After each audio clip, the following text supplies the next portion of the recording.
Welcome to Banking Transformed, the top podcast in retail banking. I'm your host, Jim Marous. Today, we're diving deep into the world of business banking, exploring the latest trends, challenges, and opportunities facing community banks and credit unions. As the landscape of commercial banking continues to evolve, it's critical for financial institutions to stay ahead of the curve and adapt to the changing needs and expectations of their business clients. Join me for this insightful discussion are two industry experts who bring a wealth of knowledge and expertise to the table. First, we have Jacob Leick, Director of Product Management at Alkami Technology. We're also thrilled to have Mandy Lopez, Lead Product Manager at Alkami. We explore the importance of building strong relationships with business clients, adapting to the consumerization of commercial banking, maximizing the revenue impact while reducing back office expenses, and leveraging technology to a level that's never been seen before for the community banks and credit unions.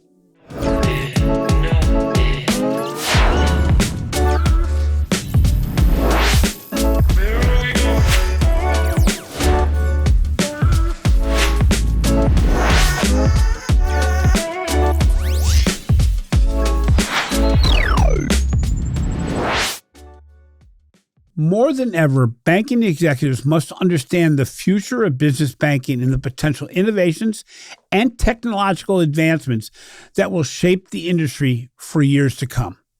Executives must also understand the challenges and risks associated with the area of business banking. So, Jacob, before we start, can we provide a little bit of a background of your experience and how Alkami is working to provide clients with the best business banking tools for the future? Yeah. Happy to be here. My name is Jacob Leick. I'm on Alkami's product team. I'm a director and responsible for our commercial banking team. My background, I've been at Alkami for 7 years and have been fortunate enough to watch us grow in our commercial space. I came from Capital One, where for previous 7 years, I spent time in the commercial bank in treasury management, managing liquidity products.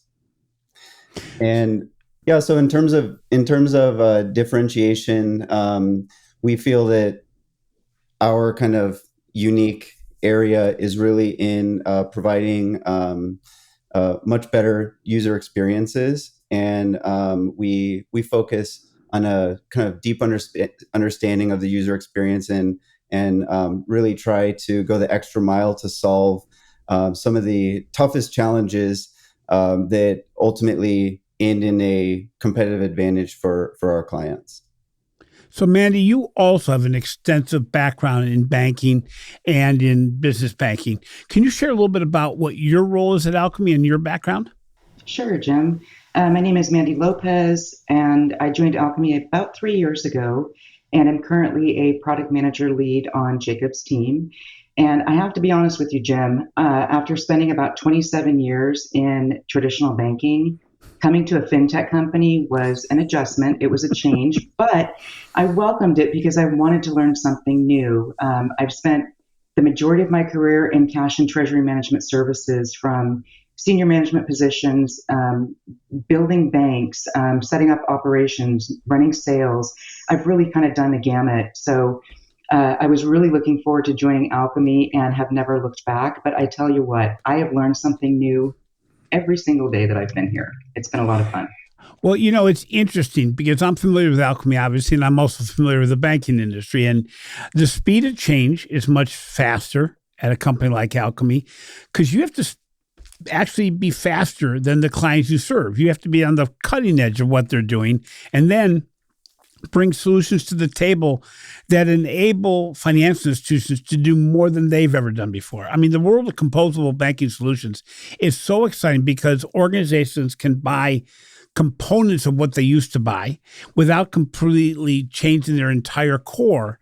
And it allows them the opportunity to be the best at certain things through the capabilities of a company like Alkami. So before we get into the specific question, let's go on a real broad base and say, for both of you, what market trends and challenges are you seeing in the commercial and business banking landscape for community institutions?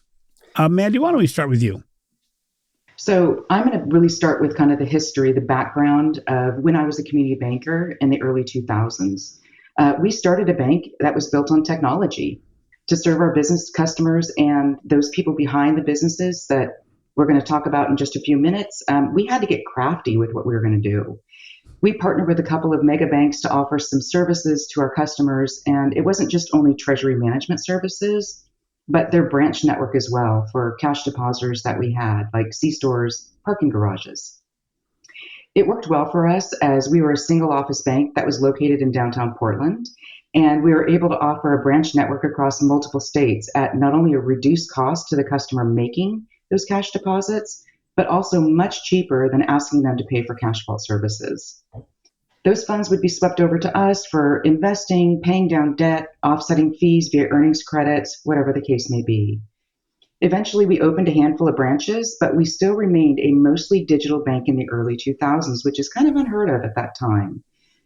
These correspondent banking relationships allowed us to continue to be so, and it served our customers, the correspondent banks, and us very, very well. But to keep us digital, offering online banking services to support our customers' treasury management needs was paramount.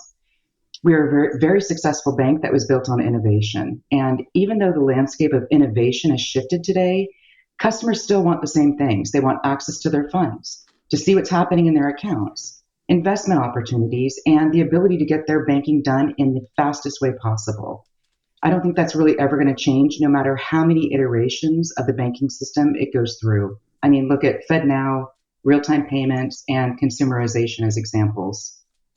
So Jacob, from your perspective, what market trends and challenges do you see in the commercial and business banking space right now for the community banks?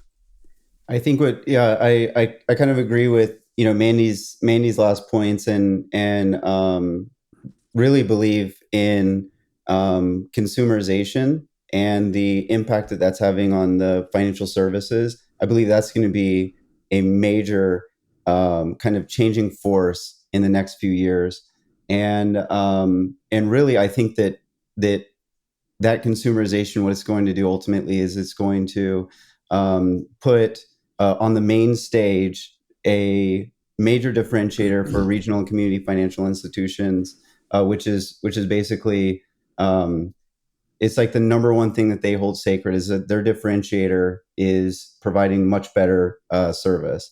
Their businesses and commercial entities are not just a number at these institutions, and they really pride themselves in the service that they provide. And I think the consumerization in financial services is ultimately going to bring that to the forefront. And I know that term is not very commonly used. It's more like technical terms. So I can take a minute and kind of explain what I mean by that. Consumerization is basically a consumer technology that has ultimately shifted and moved into the enterprise sector. And there's some good examples of that changing an entire industry. One is iPhones, for example. If you remember when iPhones when they first came out, everyone loved them. It was great. You could take pictures, like listen to music, all the cool things that you want to do in your personal life. But meanwhile, firms, businesses and banks and whatever are still issuing BlackBerries. But it was really the need and the consumers, the actual users of the iPhones were really the driving force. And I remember it was like probably 4 years after the iPhone was launched. It was like 2011 for Capital One when I got my first, bank issued iPhone. I had to jump through all these hoops to actually use it, but I loved it. And I'm like showing my friends that also work at other banks, like, haha, I got an iPhone. And, but now, we use, our personal phone for work purposes. And it's almost like you can't even imagine, life without it. I think the Google Workplace is another great example of that. When I first came to Alkami, we use, Google Docs, Google Sheets, Gmail, and those things. And I felt like, hey, I work for a startup. We can't even afford Microsoft Word. But when I realized the powerful, collaboration associated with it, it really changed the way that I interact with my team. That same thing is happening I believe in banking right now, specifically in the commercial space. These regional community financial institutions need to understand that who they're dealing with is not a extraordinarily sophisticated commercial entity. It's a person on the It's a other end. person. Exactly right. Yeah. And their needs and their expectations are really driven by their personal lives. We all use Uber or order groceries online, and these experiences are frankly and sometimes like magical. The first time you ever used Uber, you're probably like, wow, did I just pay them? Like, what just happened? And so that's really the expectations. But the reality of commercial banking, right now is very different.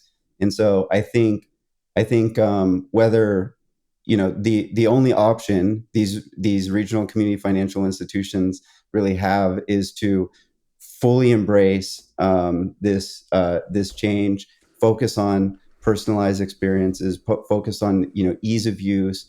And I think what's going to happen is technology providers like Alkami are really focused on adding leading treasury capabilities that will ultimately level the playing field between them and the mega banks. And when that happens, I think when regional community financial institutions are operating in the commercial space on a level playing field with mega banks, something really special happens, and that's when their major differentiator comes to the forefront, which is exceptional service. And I think technology can also help out with that to kind of bring that to life. And so I think, in my perspective, it's that's an exciting thing, and that's what energizes me and the people that I work with.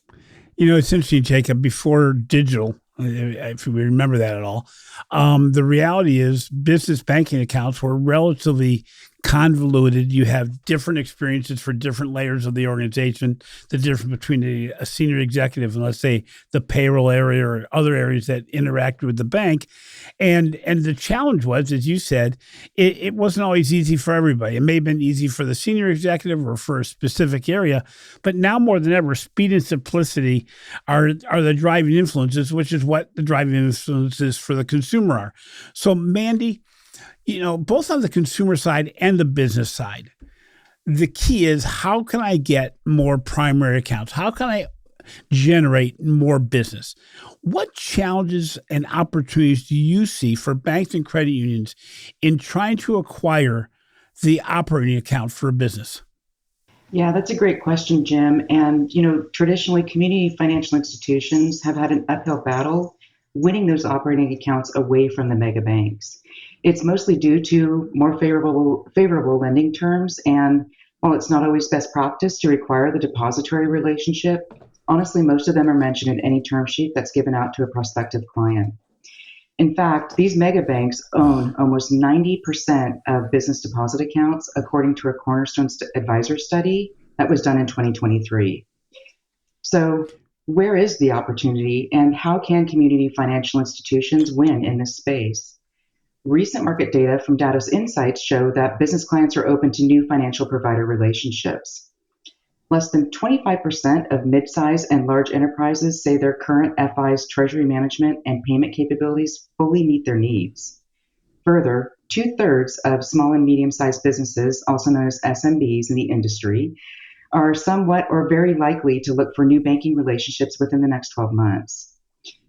Better used to mean more functionality with their digital banking platform, almost always at the cost of a friendly user experience. And you know what? Those days are changing.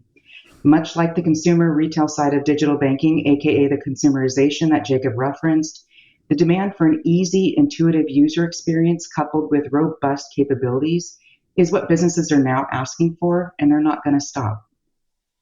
It's interesting, Jacob, from your perspective, when we look at the differentiation issues and we look at the challenges in acquiring accounts, especially by a community organization that's not as big as the big players. What challenges and opportunities do you see for banks and credit unions in the area of personalization as well for the perspective of generating revenue for businesses? So in other words, again, going back to your consumerization idea, Mhm. How important is the ability to personalize the experience on the commercial side, as well as finding revenue opportunities from the personalization perspective? Yeah, I think it's absolutely critical. And as Mandy's talking about operating accounts, and we all know that commercial operating accounts provide a really rich source of funding for an institution, and that's, I don't know, I would almost say the holy grail of deposits for a bank. And I believe that personalization is the new battlefield for those deposits. Personalization enables rich payment capabilities that ultimately allow businesses to save time. And at the end of the day, time is money. And whether you're a growing small business, you're an entrepreneur, you're the founder of a growing small business, and you kind of naturally gravitate towards the path of least resistance. I can tell you're going to be more loyal to an institution that allows you to, make payments faster, that can kind of suggest like new capabilities that maybe you're not leveraging that would add value to your operation.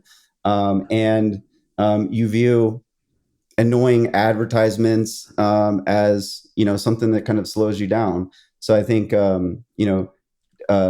specifically the value of data around personalization and understanding the needs of a business, of a specific user within that business, and being able to recommend the next best action for them, or suggest something that deepens the relationship right when they kind of need it.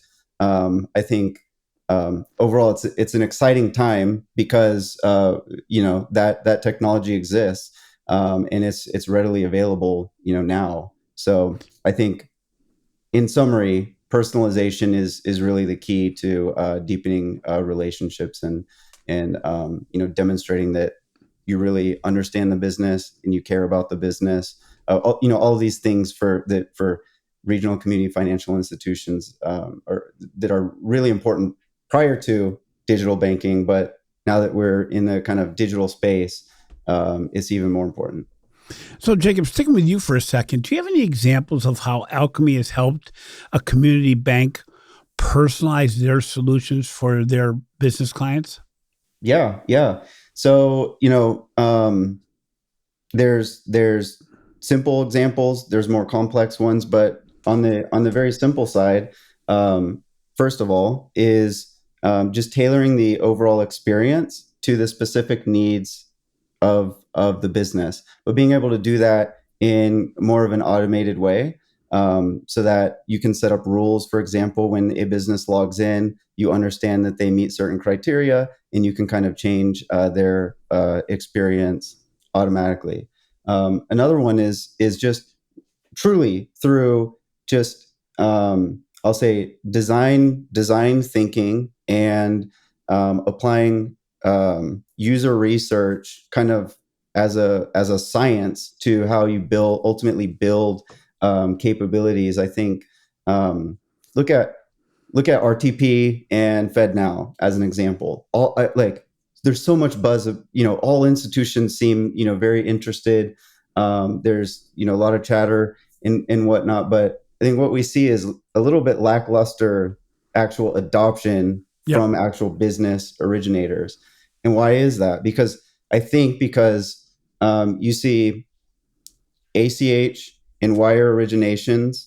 Those were kind of like the two standard things. And the typical way of kind of marketing those capabilities is, here's where you send ACH, here's where you send wires. And so now that we have more and more payment channels, if you treat it like how you treated things in the past, people are going to become overwhelmed, right? So I think um, for the future of personalization, I think understanding the specific payment use case that the business wants to ultimately accomplish, like sending payroll, paying taxes, whatever, creating an experience that kind of abstracts away the payment channel. So it's less about ACH, it's less about wires, it's less about RTP. It's about, I'm creating an experience allowing you to send payroll. and you can either do it fast or you can do it in 2 days or whatever.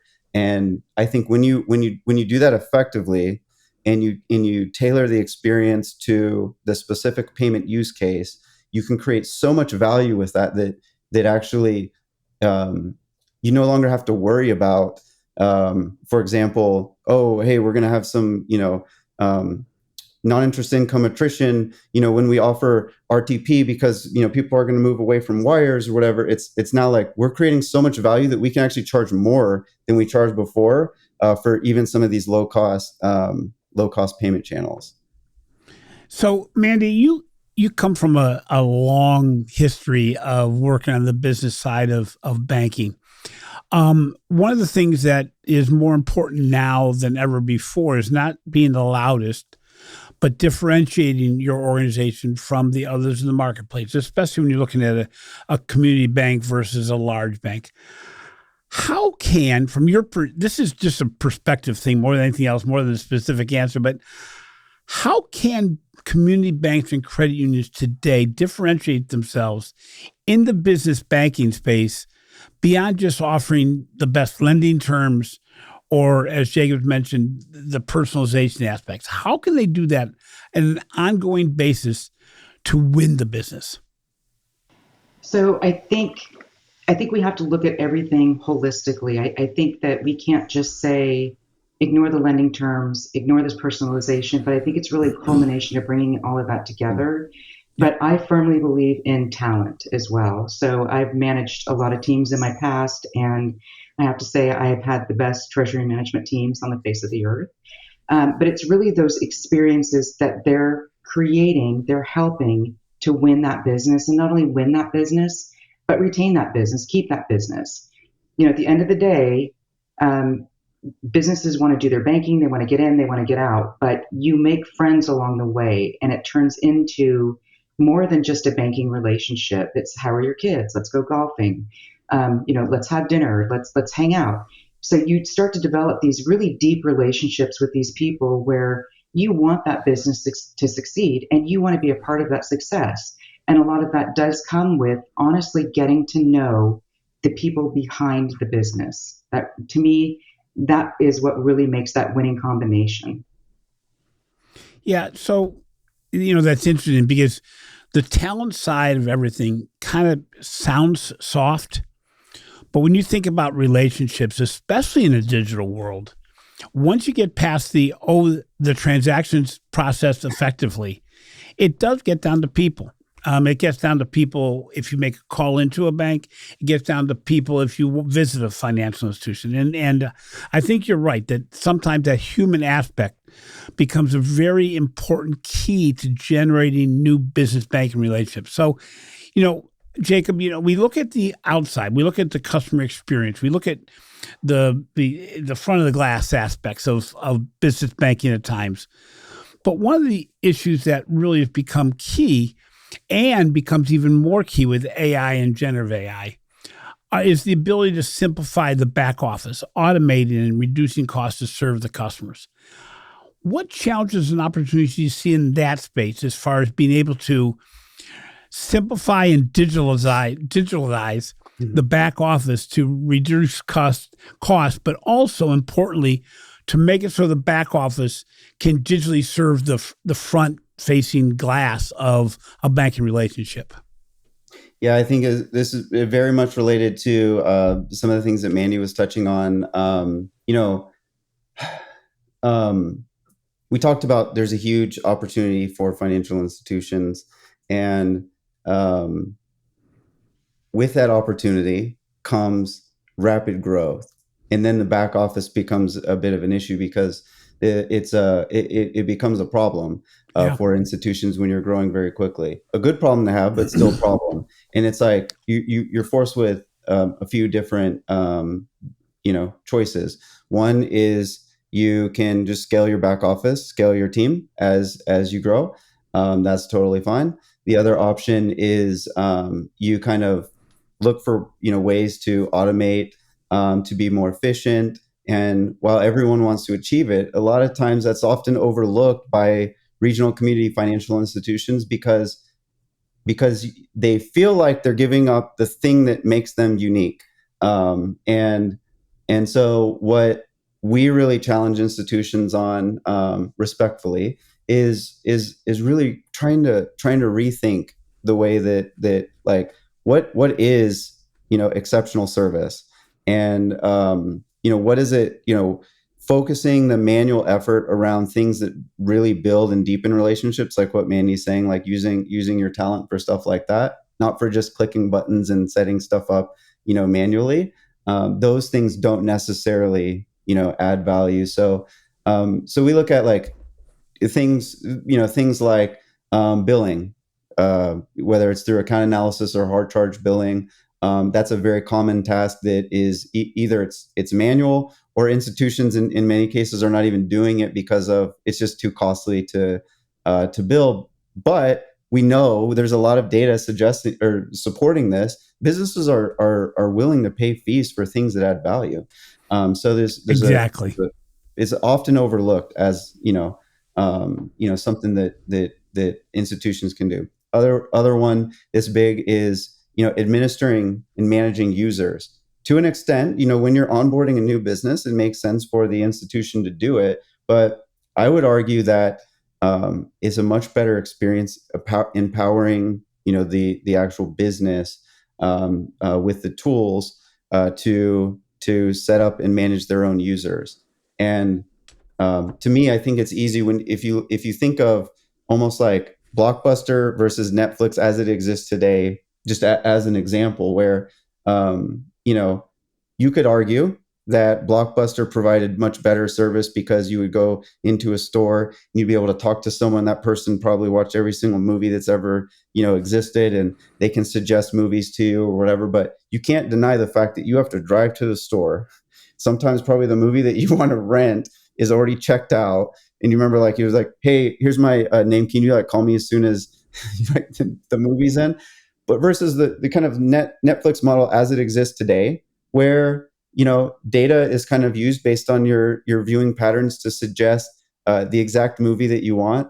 I have little kids at home, and so, it's exciting for us. And we finish dinner, and on Friday nights we sometimes do like movie night, and I can just sit down and we find like the newest like kid movie that just came out, and we can enjoy time to get together, connect, and laugh, without needing to waste any time going to a store or whatever. And so I think, to me, that's just a bit of an analogy around, the value that, some of the like empowering users with some digital experiences. Like, you can kind of shift the way that you think about it a little bit, and there is a way to do things like sub user management without, in a way that deepens the relationship between the institution and the business, without giving up the thing that you hold sacred, that the regional community financial institutions hold sacred. So Mandy, what challenges and opportunities do you see today for banks and credit unions in the business fintech ecosystem? One thing we've found that Alkami is a great example. The composable banking solutions. You can bring solutions to the table that are simple to implement, that can be done at speed and scale, or you can bring an overarching platform to the table that can help them convert their entire business banking relationships. How do you see the fintech marketplace and fintech ecosystem, both from a traditional fintech, a solution provider, or a larger organization like Alkami? What challenges and opportunities do you see as you look at that integration within the business banking world? Yeah, it's a great question, Jim. And it's really an exciting time to be in finance and financial technology. Yeah. I mean, I love to see how banking has evolved over the time I've been in it, which has been, I don't know, gosh, I think about 30 years and counting. Oh, okay. Anyway, moving on. I watched remote deposit capture come into existence in the early 2000s with the passing of Check 21. Huge opportunity.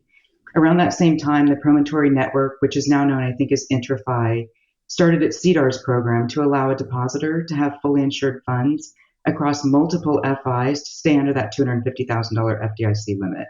Great opportunities there too. I've experienced the financial crisis of 2007, 2008, where we had to navigate through it as a bank, increase our loan loss reserves, watch and protect our loan portfolios. And at the time, I was working for a bank in Vancouver, Washington. And it was amazing to see the caring, the human connection that our executive management had with our business customers and working with those folks who were not able to repay their loans. And it was a very inspiring time to be part of that bank.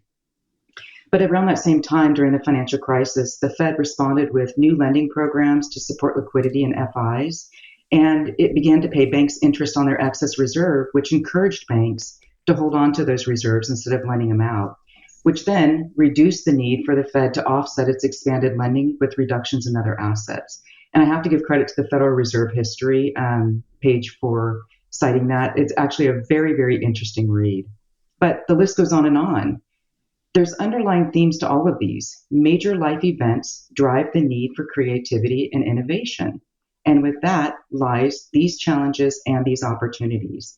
And I think as we continue to experience life events like COVID-19 was a major catalyst change for the banking industry. I think Jacob touched on it earlier.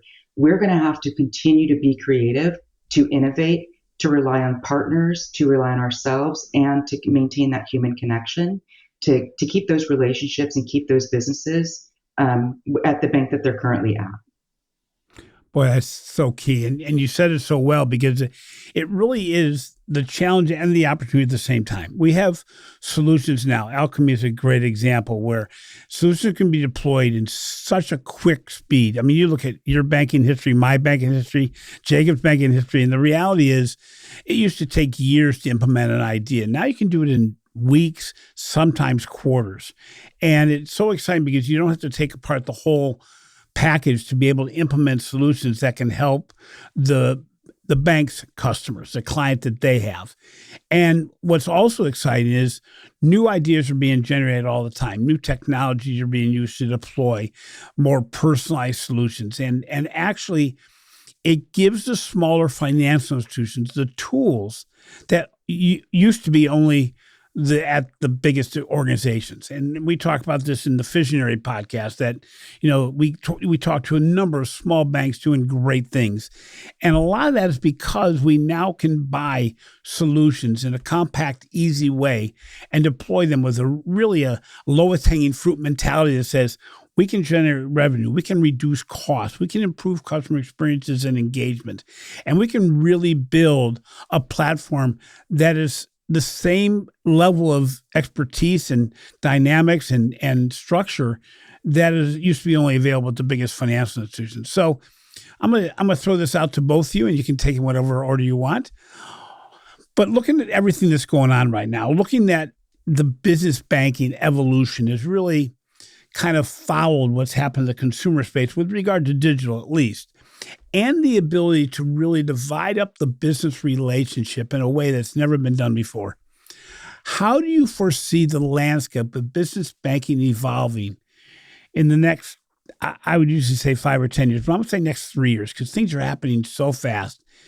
And what potential innovations and technology advancements do you anticipate shaping the future? How do you see Gen AI play out? How do you see new technologies playing out? And how do you see the way banking is actually accepting some of the tools they have at their disposal as opposed to just doing business as usual? I'll tell you what, let's start with Mandy. Mandy, why don't you give us your thoughts on this? Absolutely.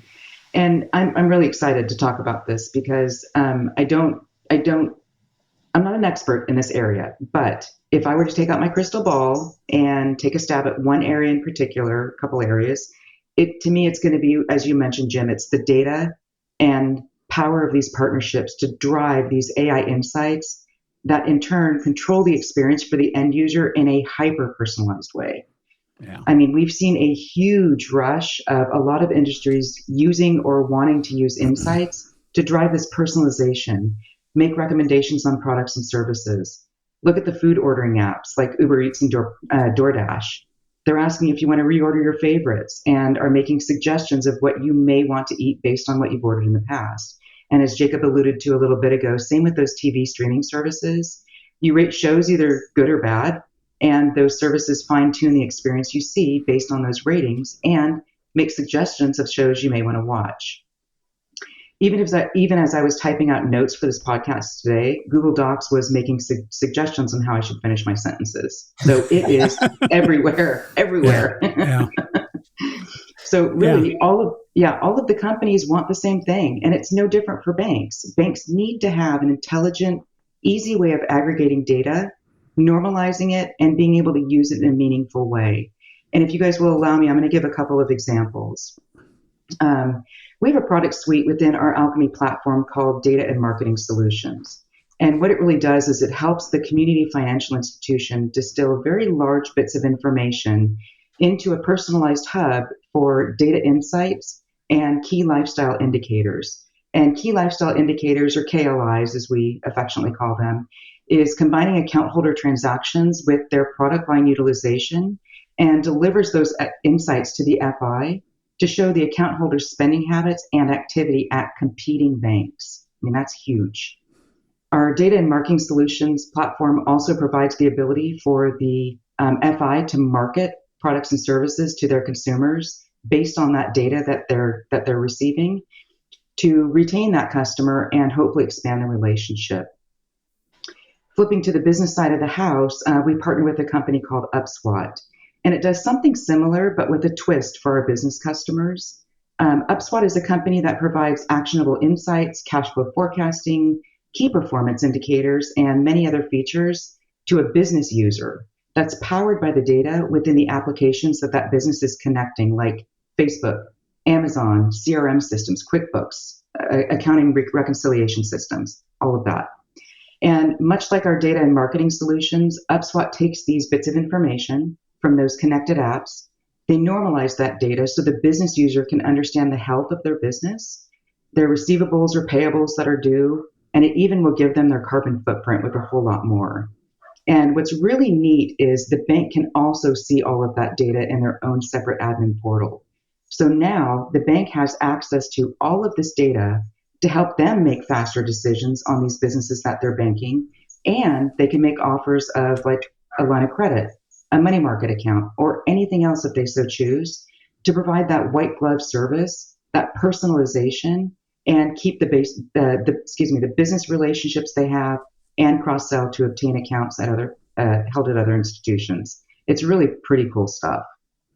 Well, it's interesting too, because, both you and Jacob have kept on reinforcing either subtly or directly the importance of data.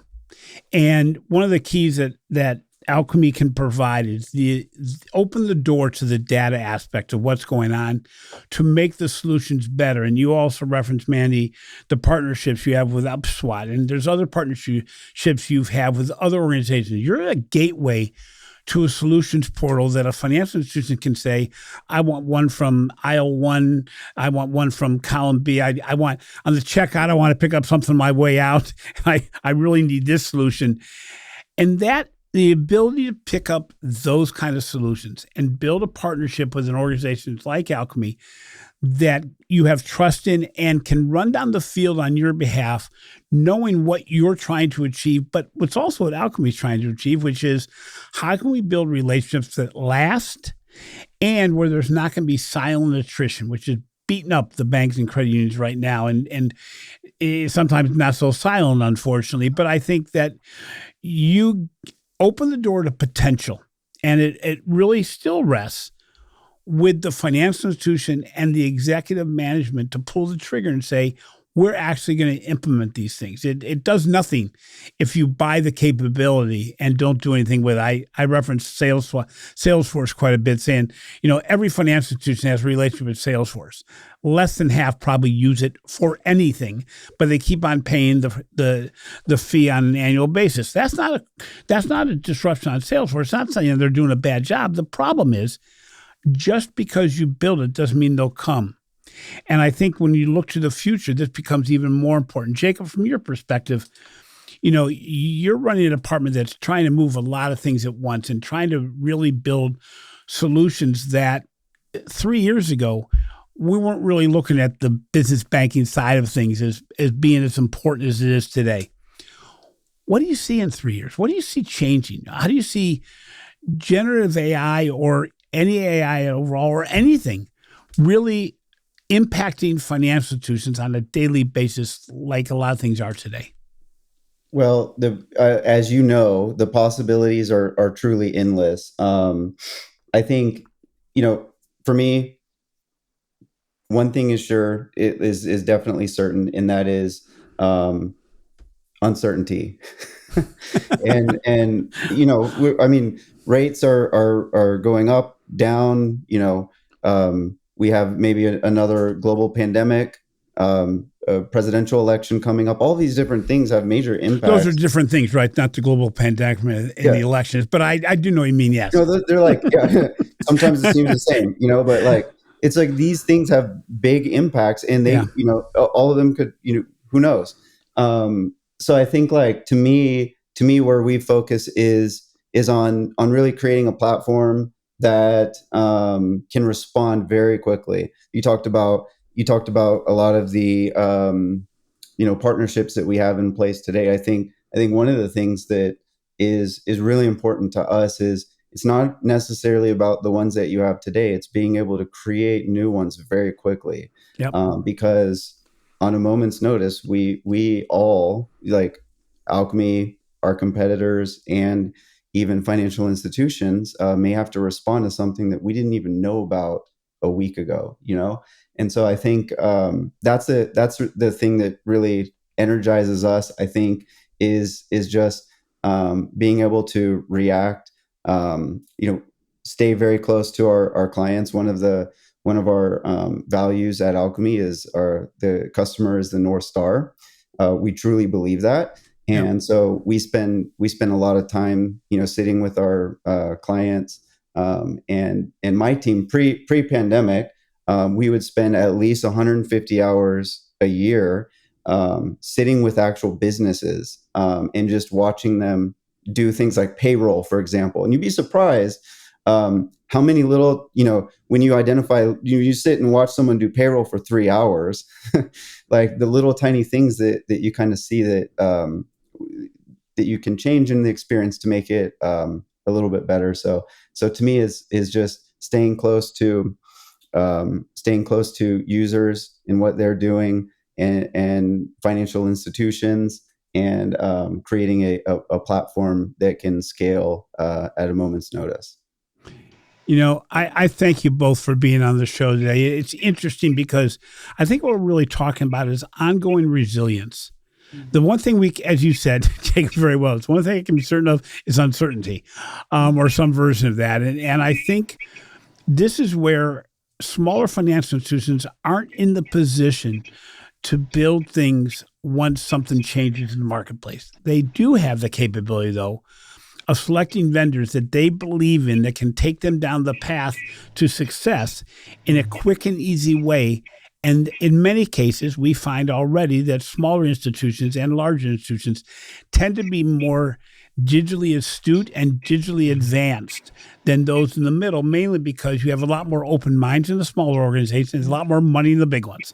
And that's really knocking it down into real easy parts. But I think it's important, especially in the business banking area, that more and more smaller institutions are focusing on, that they look at the solutions that you can bring to the table at Alkami through your partnerships and built within your organization, and realize that if you want the safety of resilience, if you want the safety and security of being prepared for changes that are unheard of. I mean, I'm sorry, but 1 year ago, we weren't talking about interest rates as being a major issue, or the amount of savings we're generating, but now it's very major. And then you look back at the beginning of COVID and the solutions we had for businesses, and realizing that, government gave us Thursday a new product that we had to implement on a Monday. And most organizations did that. So if you're challenged by, I don't think we have time to do this, it means it's not a priority. You got to make it a priority. Thank you both for being on the show. I know we're going to have you again at some point, and appreciate your help with us. Thank you. Thank you so much, Jim. Thanks for listening to Banking Transform, the top podcast in retail banking and the winner of 3 international awards for podcast excellence. We appreciate the support we have received to make this an endeavor a success. If you enjoy what we're doing, please take some time to show some love in the form of a review. Finally, be sure to catch my recent articles on the financial brand and check out the research we're doing for the Digital Bank Report. This has been a production of Evergreen Podcast. A special thank you to our senior producer, Leah Hassage, and audio engineer and video producer, Sean Rowe Hoffman.